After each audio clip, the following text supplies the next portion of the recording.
have a microphone for questions? Or? Okay. Questions, comments, death follows?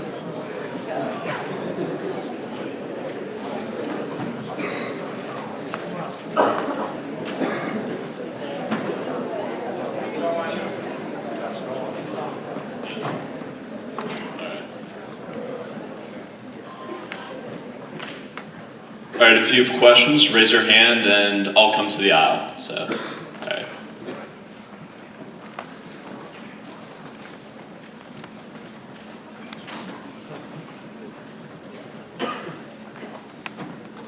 Mads? Yeah. Oh, yeah. I want to ask you a question about the Mets. In the beginning of your talk, you were defining where jihad originated from. You were saying how most people will believe that it's political at times. So I want to hear exactly what the origins of jihad is, and are there multiple types nowadays currently? Do people still believe in that original form as to why it was created? Okay, sure, thank you. Jihad means struggle in Arabic, and there are as many struggles in Arabic, there's many jihads, as there are struggles in English. You know, you can struggle to quit smoking, and there can be the civilizational struggle against tyranny. And it's the same word, but they're two vastly different struggles in terms of their scope and their size and their importance. And it's the same thing in Islam and in Arabic. Jihad means struggle, and there's any number of struggles. The Islamic Republic of Iran has a Department of Agricultural Jihad, which has nothing to do with bombing the farm. It has to do with trying to increase crop yields. And it's the struggle on the farm. So that is absolutely true. There are also, in Islamic theology, various understandings of jihad. There is the greater jihad, which is the interior spiritual struggle within the soul to improve oneself. And then there's the lesser jihad, which is warfare against unbelievers. This manual of Islamic law actually discusses the greater jihad, and it quotes Muhammad saying, "We have returned from lesser jihad to the greater jihad." It gives a paragraph to the greater jihad, and then about 10 pages to the lesser, because the lesser, even though it is lesser, involves warfare and statecraft and all kinds of things. Both of them originate, the greater and the lesser, within the Quran and the Hadith being the reports of the words and deeds of Muhammad, which when Islamic scholars consider them to be authentic, they're normative for Islamic law. And so Muhammad, when he says, "I've been commanded to fight against people until they confess that there's no God but Allah and that I'm his messenger," that becomes a jihad incumbent upon the Muslims because Muhammad said that. And there are also other kinds of jihad against the unbelievers that don't involve hot war. There's the jihad of the tongue, jihad of the pen, that involve engaging in various controversies. I mean, demonizing and stigmatizing people as Islamophobes is a jihad. It's something that is designed to advance the cause of Islam and Sharia.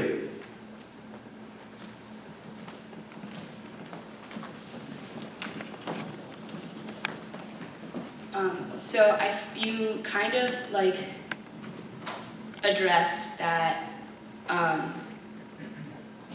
like the Quran says that that Muslims ought to combat all non-believers, specifically like with violence. And I feel like you talked about Christianity a little bit, but I feel that ideas like that are echoed in the Old Testament, and like things like sex trafficking happens with white people regardless of religion. So I don't know, kind of like, what are your responses to that? No one has a monopoly on evil, and I'm speaking about one particular form of injustice and oppression, but that doesn't mean that there aren't other forms. And it's, you know, I came here to speak about a particular thing. So this is not to deny that there is other kinds of trafficking and other things of this kind. What the point I was making was that these things are perpetuated in the Islamic context by the fact that they are justified in the texts. As far as the Old Testament goes, yes, there's a lot of violence and a lot of weird stuff in there, and that's undeniable. The difference between the Old Testament and the Quran is that the violence, you know, you never hear Jews or Christians saying, well, yes, I cleared out that whole city because Joshua cleared out that city in the book of Joshua. These things are descriptive. They describe various events. that certainly have God commanding people to be killed, and that's very problematic. Jewish and Christian exegetes have wrestled with that for centuries and come up with various explanations of it. But there is nothing corresponding to the Quran's repeated exhortations to all believers to wage war against and subjugate unbelievers. There are specific things that are never held up as models for emulation or imitation. This is not to say that Christians haven't committed terrible atrocities in the name of Christianity, but they did not, and they could not have, pointed to those passages as justification, or to any scriptural passages as justification, because there wasn't any Christian doctrinal basis for what they were doing.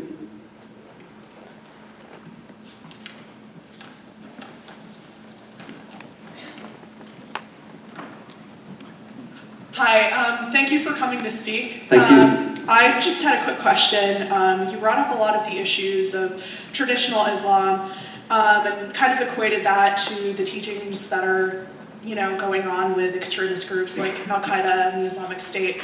I'd like to preface by saying I'm a student of Middle East and Islamic Studies here at Gettysburg College, and I've done a lot of research on peaceful Islam as well as radical jihad.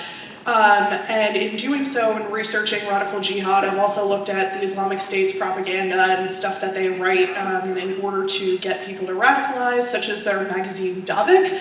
And I noticed that they also have a lot of passages in their magazine about killing Sunni Muslims who refuse to align with their traditional values, traditional in quotes. So how would you address this issue when the text itself says, to never kill a Muslim when this is something that they're directly doing? Yeah, that's a very good question, thank you. ISIS, the Islamic State, considers itself to be the caliphate. The caliph, according to Sunni Islamic theology, is the sole authority, the sole political authority to which Muslims owe obedience anywhere in the world. And so, if you predicate your thinking on the idea that Abu Bakr al-Baghdadi is the caliph, then anybody who denies allegiance to him is a murtad, hypocrite, or an apostate, and thus to be killed. Because there's a death penalty for hypocrisy and apostasy in Islamic theology. And so if you disobey and you don't say that Abu Bakr al-Baghdadi is the caliph, then you can legitimately be killed from their perspective. The idea that a Muslim should not kill another Muslim is based only on the idea that the other Muslim is a loyal Muslim. If he's considered to be a heretic, a hypocrite, or an apostate, then he can be lawfully killed.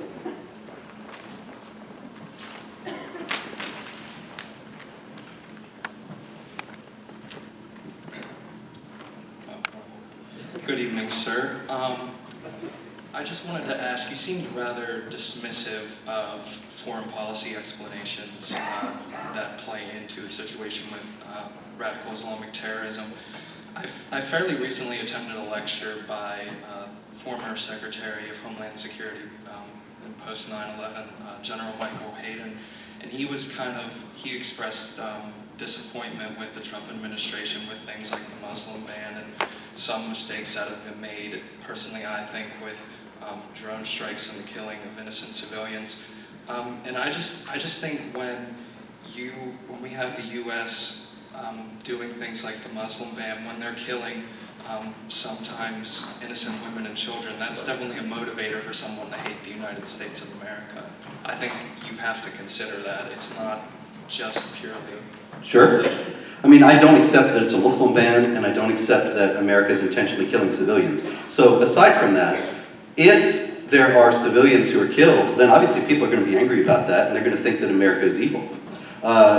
They will understand that within a theological and cultural context that will encourage them to wage war even more than they might have been otherwise.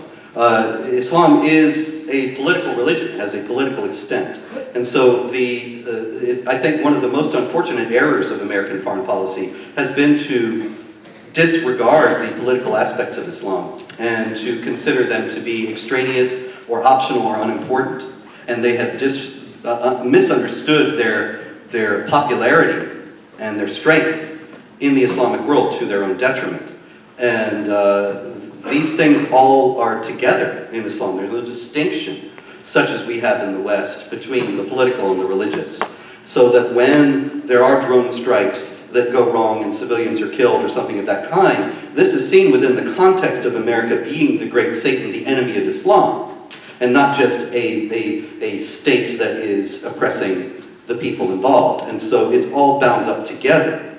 To eliminate the religious aspect from the equation, you end up making the same mistake George W. Bush did when he went into Iraq and he was sure that the Iraqis would welcome the Americans as liberators and would establish a Western-style secular republic that would be a beacon of moderation for the Islamic world. This is because he was listening to Islamic apologists, like not Todd Green, but like Todd Green, who were telling him that Islam was completely compatible with democracy, had no political extension, and thus it would be very easy to establish that kind of secular republic in the Islamic world. And none of that was true, and so the mission failed. And we have been guided by fantasy-based policymaking in this regard for years.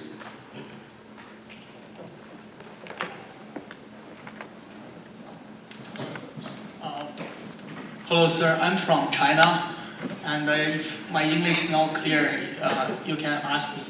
So assume your theory is right and it's true. What's your solution about this? Like, if you're going to become president of the United States, what's your solution for this?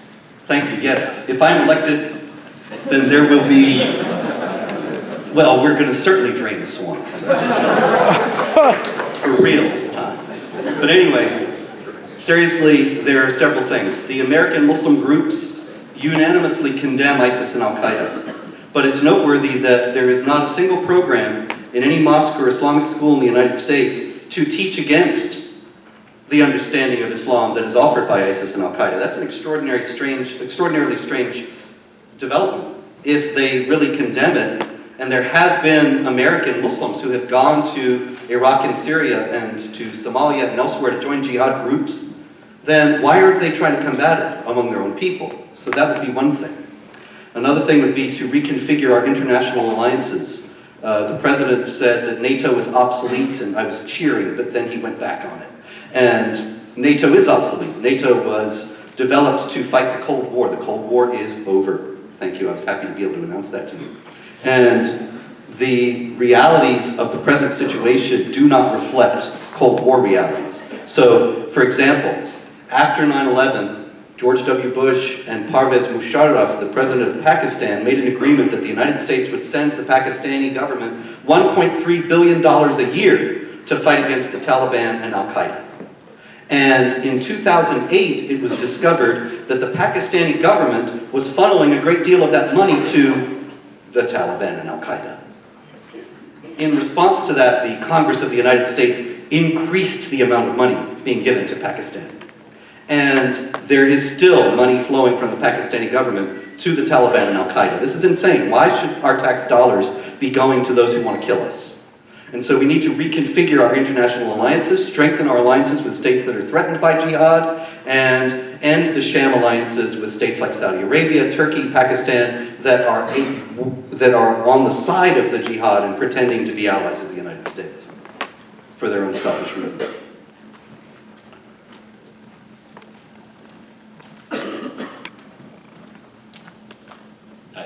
On Sunday, Professor Green mentioned the idea of taqiyya and how Muslims are allowed to lie. If you asked about that, I was just wondering your thoughts on that. If you could expand on those. Yeah, he said that was another terrible thing the Islamophobe said, right? Yeah, let's go to chapter 3, open your Qurans to chapter 3, verse 28. Chapter 3, verse 28 of the Quran says, "The believers may not take the unbelievers for their allies in preference to believers. Whoever does this has nothing to do with the law, unless he does so in order to protect himself from their wrongdoing." Did you catch that? The believers may not take unbelievers for their allies in preference to believers, unless you're doing it to protect yourself from them. Now, what does that mean? Let's go to Maududi. Maududi knows he's not an extremist. He's not an Islamophobe. This means, he says, that it is lawful for a believer, helpless in the grip of the enemies of Islam and in imminent danger of severe wrong and persecution, to keep his faith concealed and to behave in such a manner as to create the impression that he is on the same side as his enemies. To behave in such a manner as to create the impression that he is on the same side as his enemies. There is a great commentator on the Quran, Ibn Kathir, another mainstream Islamic authority, and he quotes Abu ad-Darda, who is one of the companions of Muhammad, one of the, you talk about disciples of Jesus. In Islam, the people who are right around Muhammad are called the companions. And one of the companions of Muhammad said, in reference to this passage, we smile in the faces of some people, but behind their backs we curse them. Here again, I didn't make these things up. I'm sorry they're there, I'm sorry they say them, but I'm not going to be afraid to speak out and report that they are there, and that they are at times acted upon.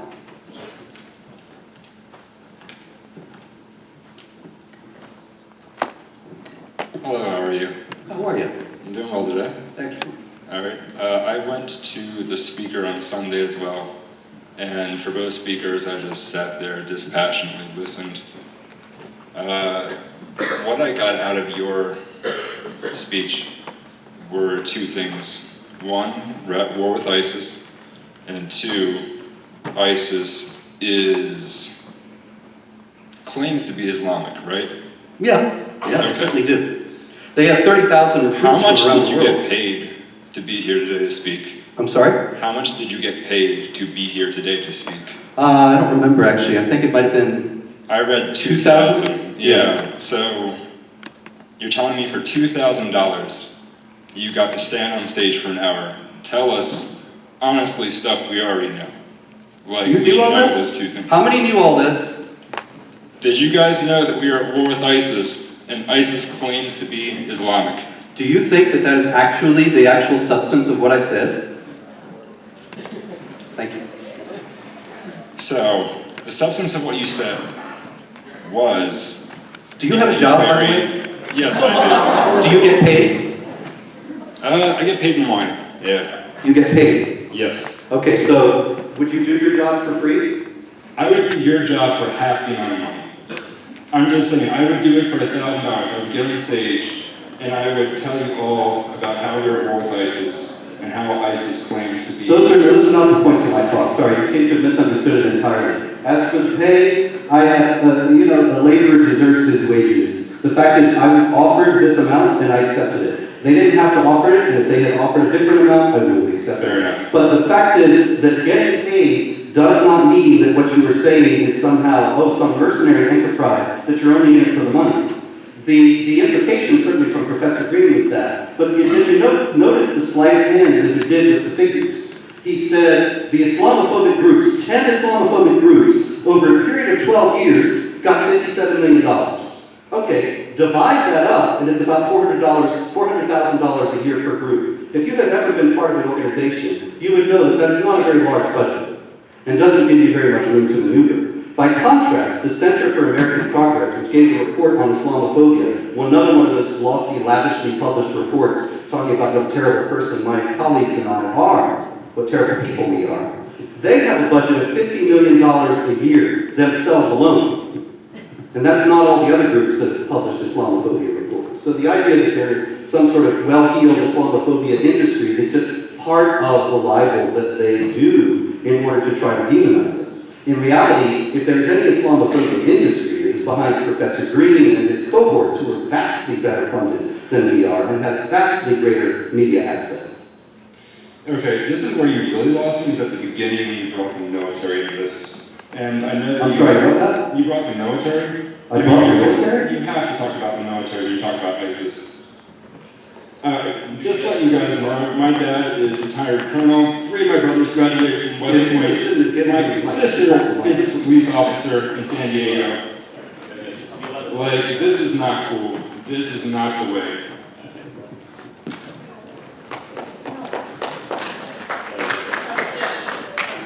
So at the beginning of your talk, you touched on people who didn't voice their suspicions due to fear of being accused of Islamophobia. That's right. But I'm sure, as you can imagine, there are plenty of people that are falsely accused. So I was just wondering if you could touch on the difference between discrimination and being able to voice opinion like yours. People who falsely accused of what now? Like people who, let's say, you see someone in, the headscarf and they think, oh, I'm going to stereotype this person. So Yeah, well, that's stupid. That's Yeah. terrible. That's what I said. That what the whole Islamophobia enterprise is about is to conflate and confuse louts and idiots who bother girls wearing hijab with people who are analyzing the motives and goals of jihad terrorists. They want to mix those all up so that they will have people think that to talk about how the Quran teaches violence and warfare is the same thing as pulling off some lady's hijab, when actually there's no connection. Now, that said, please do explain the second part. You were talking about the difference between discrimination and what now?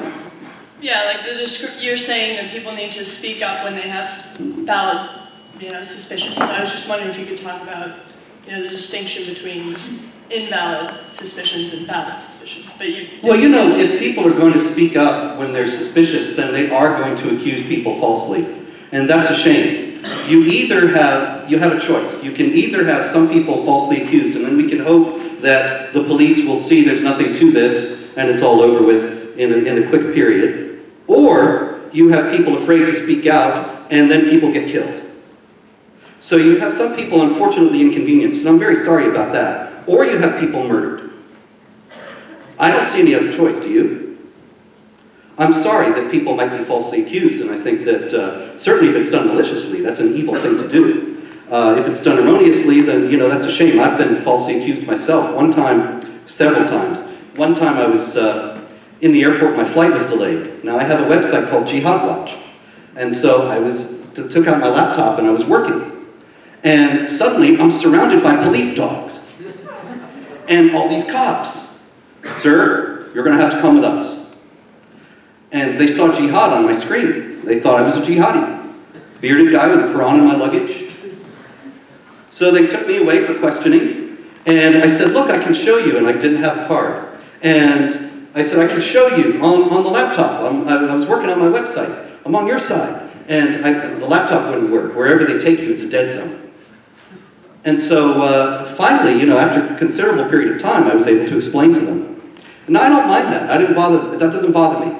If I had been a member of CARE or something, that would have been front page news and I would have been crying Islamophobia. But I understand that that's going to happen when people are trying to protect us. And it's a shame. In the old days, also, I used to carry a lot of notes. I carried notes full of Quran verses. And I used to keep them in my pocket right here. And one time I was late for the flight, and I was going through security, and I threw off my coat and hurried through security, and my notes fell out. And so I'm over at the gate, having a Coke and relaxing, and suddenly here again, all the cops are all over me. And they had my notes. And my notes are all slay them wherever you find them. And when you meet the unbelievers, strike the necks. So there again, I had to explain. I don't mind, because I don't want people to get killed. And I know I'd rather they be over-vigilant than that they be so lax for fear of charges of Islamophobia that people get murdered.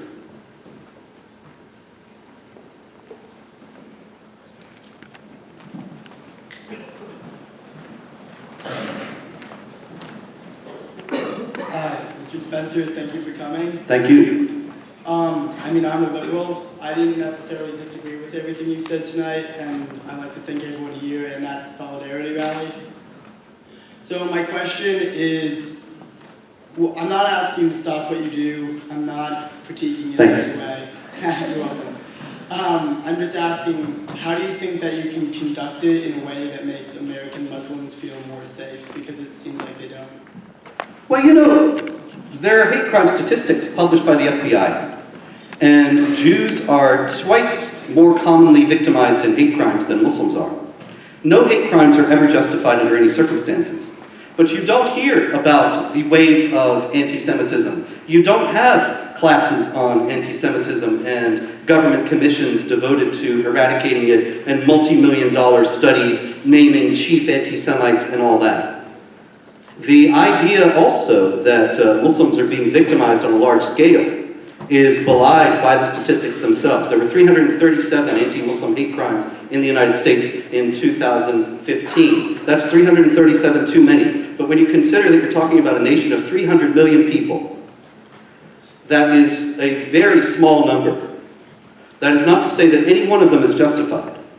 But the fact is that the American Muslim advocacy groups are quite aware that hate crimes are political capital, that they intimidate people and they make people think that this group is being unjustly targeted, so we have to back off and not investigate, and so on. And so there are a large number of fake hate crimes. There was a very highly publicized case right after the election of a girl on the New York subway. And she said that these couple of Trump supporters wearing Make America Great Again hats had spat at her and ripped off her hijab. And that all the people on the New York subway just sat back and said nothing and did nothing. Now, you know, I'll tell you something. I've lived in New York for many years, and I rode the subways thousands of times.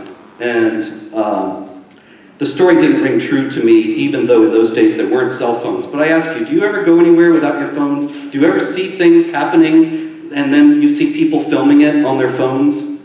And yet there was not a single video, nary a one, of this supposed attack. And ultimately it was discovered that the girl had made it all up. Now here's where the story gets even worse. The girl had made it all up because she had a non-Muslim boyfriend, and that's forbidden in Islam. And her father was threatening her. And she had been out with the guy, and she made up the story to cover up that she had been out with the guy. When it was all discovered, and she was charged with making a false hate crime report, she appeared in court, and this is where it gets really scary. Her head was shaved, and her head was shaved because her father shaved her head because she had shamed the family by having a non-Muslim boyfriend. And he was going to publicly shame her by having her go out with her head shaved. And this girl is in real danger. She could be killed. But as soon as she was unmasked and was shown to be a fake, all the international publicity that she had gotten for the terrible Islamophobic attack, it went away. And if those people had really cared for her and not just wanted to use her as a political weapon, then they would have been much more concerned with her after she was exposed as a fake, and much more concerned for her life and health and safety under the clear threat from her family. Now, I'm saying all this to say that I simply don't believe that rogue Gettysburg College students are going to victimize Muslim students because of my talk. And I think that that's a silly notion, and it's a manipulative notion that is designed to intimidate people into not coming here. And I don't believe that there is wholesale victimization of Muslims in the United States, and the statistics don't back that up. But there is a great deal of manipulation of these fake incidents in order to make people think that there's some wave of Islamophobic hate crime. And that is something that we need to be aware of.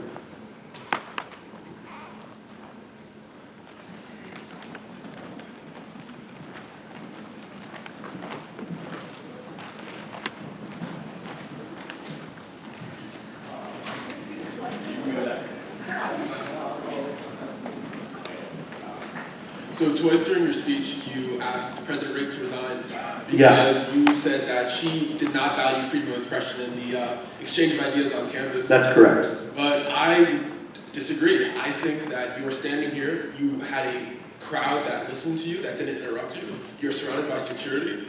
And President Riggs was pressured by alumni, and she was pressured by faculty, and she was pressured by students to not allow you to come. That's right. But she chose to allow you to come here, and you had an audience that listened to you. You're quite correct. I would ask that you would rescind that accusation and that you would apologize to President Riggs. Sorry. Reason why.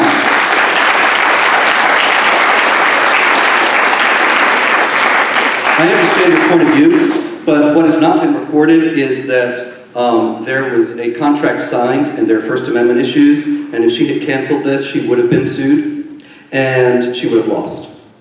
And that's why she didn't cancel. But she said, and it was quoted in the paper, that she hoped that there would be only 4 or 5 people here and 2,500 people at the Solidarity, so-called Solidarity gathering. And so she was actively asking people to boycott, and I think that's reprehensible, and I will not retract. Thanks.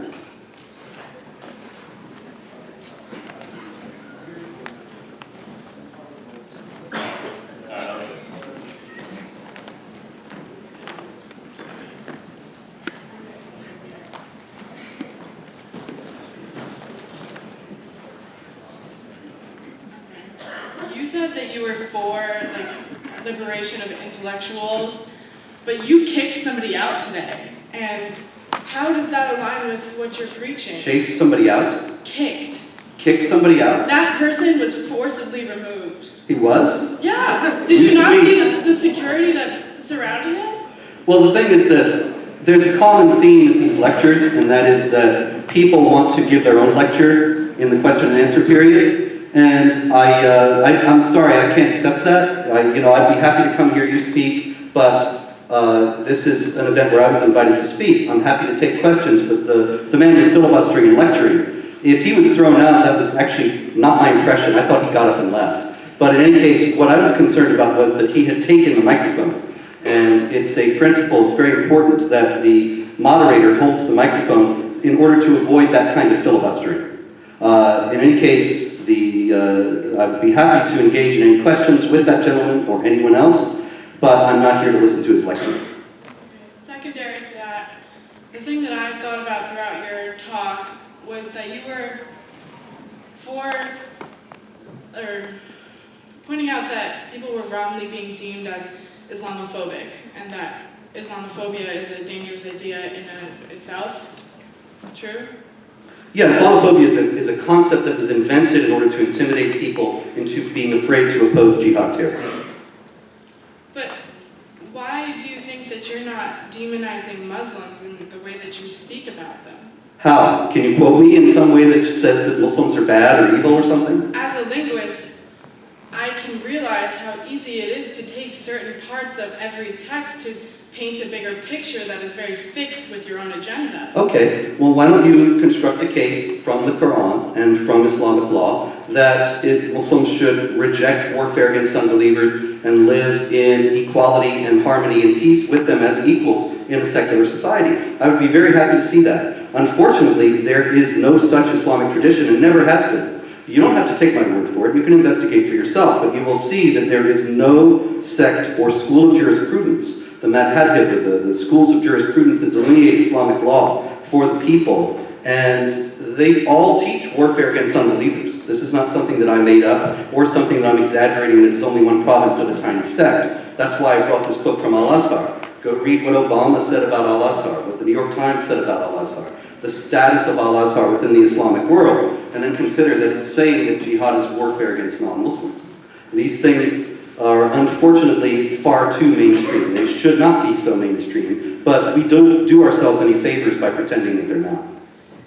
If I were to assume that what you're doing is correct, which separate aside, I think that you need to bring in the fact that that is in every religion, and you are demonizing a group of people by focusing on them. And you bring in the... How is demonizing a group of people by reading their stuff? Because you take certain quotes that are violent and neglect so much of the Quran. Well, we could read the whole Quran. I have an entire commentary on the Quran on my website, jihadwatch.org. Good. I would stay for that. I have an entire commentary on the Quran at jihadwatch.org. You can go and see that it is based not on my own judgments of what the Quran says, but it is essentially a digest of Qurtubi, Ibn Kathir, Tabari, Tafsir al-Jalalain, and other Islamic authorities on what the Quran means. Those are mainstream authorities, and I challenge you to come up with others who say something different. I have written a book, The Complete Infidel's Guide to the Quran, which is a comprehensive guide to all the parts of it, peaceful and violent. We have an hour here, we have an hour and a half. We could read the whole Quran, but it would take all the time that there is. The fact is, there are peaceful passages in the Quran. Chapter 109 of the Quran says, say to the unbelievers, I don't worship what you worship, and you don't worship what I worship. I'm not going to worship what you worship, you're not going to worship what I worship. You have your religion, and we have ours. In other words, let's just leave each other be. Great, tolerance. The problem is that that is a Meccan surah. There are two kinds of chapters in the Quran, surahs. One's from Mecca and one's from Medina. That is the time that Muhammad was preaching Islam in Mecca from the year 610 to 622, and the time after he moved in the Hijrah to Medina from 622 to 632, the year of his death. And the passages from Mecca are much more peaceful and tolerant than the passages from Medina. Unfortunately, then you run into a problem, that while you have peaceful passages and violent passages, you have to figure out how they go together. And Muhammad's first biographer, Ibn Ishaq, in the 8th century, he wrote that there is stages of development in the Quran's idea of jihad. First tolerance, then defensive jihad, and then offensive jihad, which he said was valid for all time.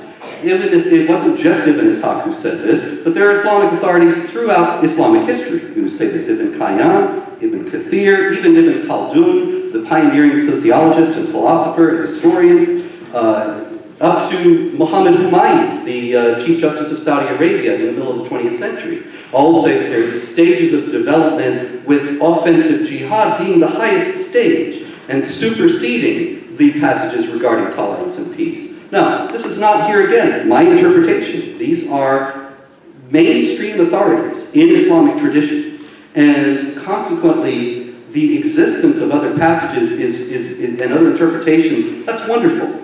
But if we're trying to understand the roots of the global jihad and why there are Muslims who think it justified to kill people in the name of the religion, then we can look to those authorities for justifying that kind of thing. And to say, well, yes, but these other guys over here are peaceful, well, that's very good, but it's not entirely relevant to the question. I mean, you no disrespect, but I really do strongly believe you need to bring in more aspects to the peaceful parts of the Quran to strengthen your own argument. I mean no disrespect, but I do invite you to read my commentary on the Quran and my book, The Complete Infidels Guide to the Quran. Right. My job here was to talk about why the jihad is happening. It was not to talk about that there are nice Muslims. Everybody knows there are nice Muslims. It is insulting to you to have me come and say, well, you know, there are nice Muslims. Everybody knows that. And if you came here thinking that I'm saying that all Muslims are evil, you're just believing the propaganda. Don't believe the propaganda. Free your mind. Do we have any other questions from anyone else? I think that's about it. We can take one more question, if it's quick.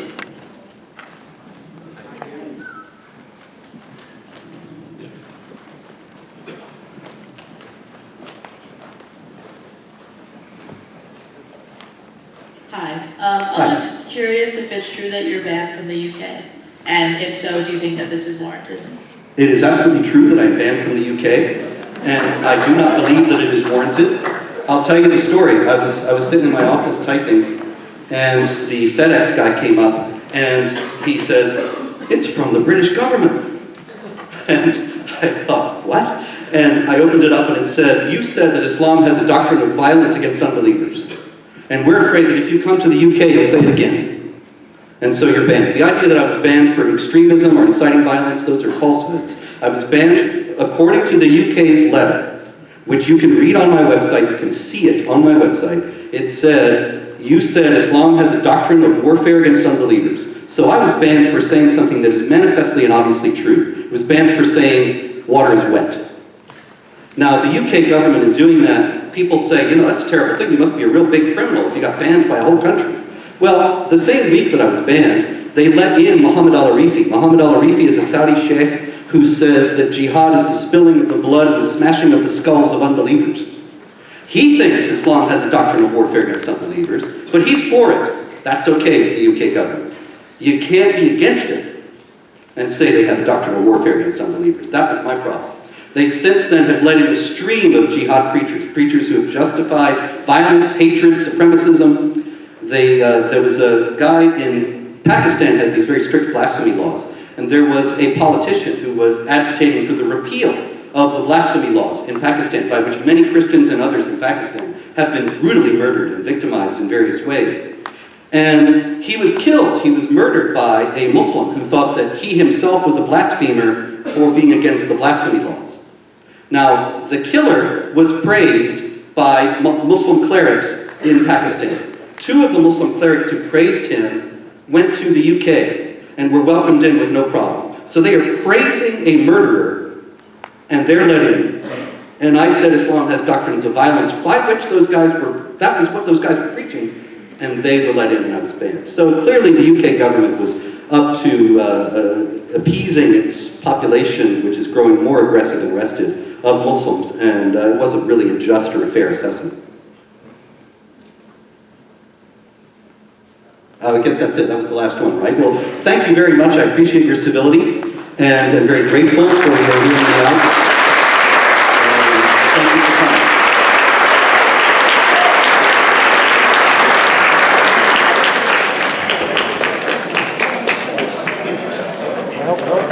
All